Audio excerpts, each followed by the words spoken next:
Seeing Like a Fourth Estate, Part 2, about the business. In an article that appeared in The Guardian on September the 13th, 2013, Jonathan Franzen publicly criticized a large multinational for exploiting its employees and demeaning literary culture. However, while Franzen's critique borrowed heavily from the vocabulary of anti-corporatism, it was a targeted, let us say surgical, criticism.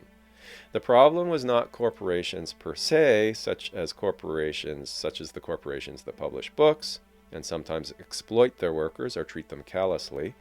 The problem was one particular corporation, Amazon. Quote, "In my own little corner of the world, which is to say American fiction, Jeff Bezos of Amazon may not be the Antichrist, but he surely looks like one of the four horsemen.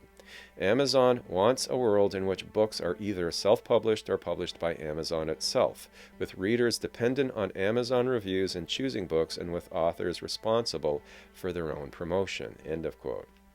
However, while Franzen was outraged, the adjective is not too strong, by the insidious nature of Amazon's effect on traditional publishing, the group supposedly most damaged by, quote, the Amazon way, unquote, of selling print and publishing ebooks was conspicuously quiet. No major publisher took a stand in clear solidarity with Franzen. None put their money where their mouth is and stopped doing business with Amazon.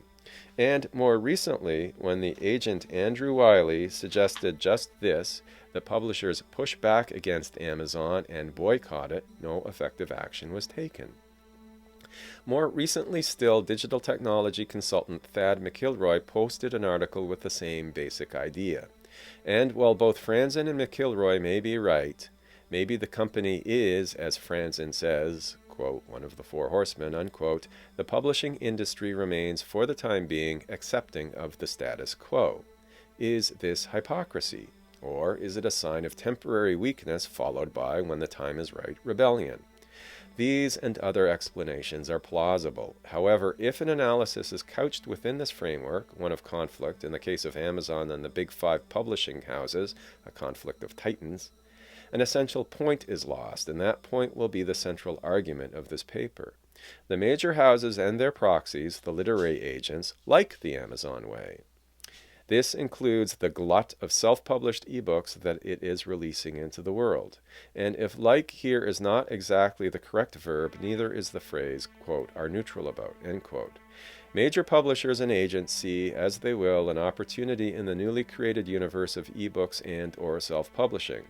While Franzen and McIlroy see nothing but threat and decline, the publishers and agents are organizing themselves to take advantage of this universe. This is one reason for their quiet and apparent passivity. From their point of view, the threat is not actually a threat in the full sense of the word, though it is very likely there are many individuals working for major houses who feel a visceral discomfort with Amazon's e-culture. But the individual within the corporation will not be the concern of this paper, just the corporation as corporation.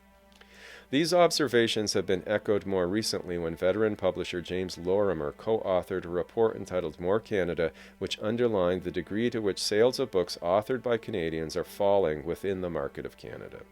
As writer-critic Brian Fawcett commented in response, the report's own claim that Canadian publishing was quote-unquote healthy was simply untrue. Moreover, Fawcett criticized the report as failing to address one of the prime reasons for these falling sales. Canadian book distribution is now crushingly dominated by one corporation, and it's not Amazon. All this has ramifications for contemporary canon formation. There is obviously a political aspect to these issues. They touch upon the material reality of one form of cultural production, and theory is fascinated by politics, whether it be from point of view of post-colonialism, Orientalism, feminism, etc. As Linda Hutchins states in her book, The Politics of Postmodernism, quote, postmodern art cannot but be political, end quote, and she applies the same logic to literary theory. And if all this is the case, then it follows that the material realities of book production should be a focus of literary theory, but they rarely are. This paper will not try to address that lack in its totality. In fact, what is here is only a partial overview of the research the author has done, starting in late 2005 and continuing to the present. An accompanying paper will continue in a roughly chronological fashion. Yet hopefully this paper will act as a starting point for a discussion that is overdue.